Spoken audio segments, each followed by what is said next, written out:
सुरेशम् विश्वाधारम् गगनसदृशम् मेघवर्णम् शुभाङ्गम्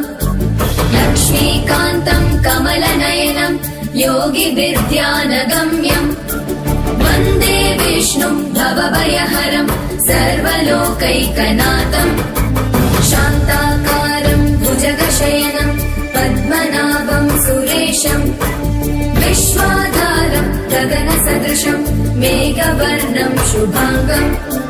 लक्ष्मीकान्तम् कमलनयनम् योगिविद्यानगम्यम् वन्दे विष्णुम् भवभयहरम् सर्वलोकैकनाथम् त्रैलोक्यपूजितः श्रीमान् सदा विजय वर्धन शान्तिः कुरु गदा पाणे नारायण नमोऽस्तुते त्रैलोक्यपूजितः श्रीमान् सदा विजय वर्धन शान्तिः कुरु गदा पाणे नारायण नमोऽस्तुते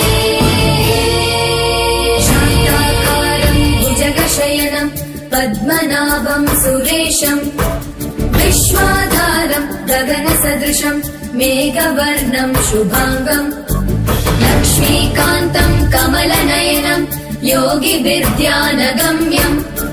वन्दे विष्णुम् भवभयहरम् सर्वलोकैकनाथम्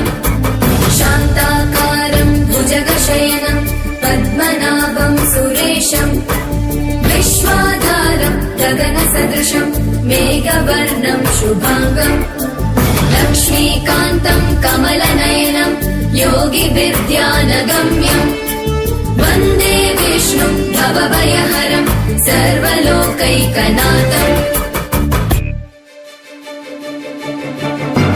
त्रैलोक्यपूजितः श्रीमान् सदा विजय वर्धन शान्तिः कुरु गदा पाणे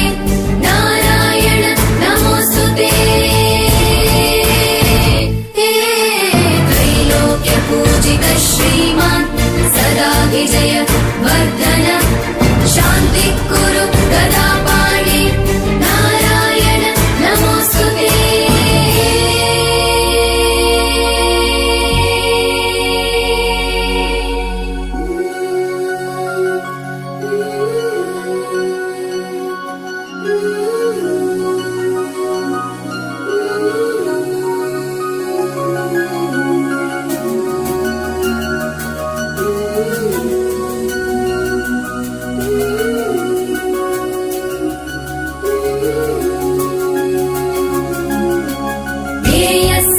सवित्रमण्डल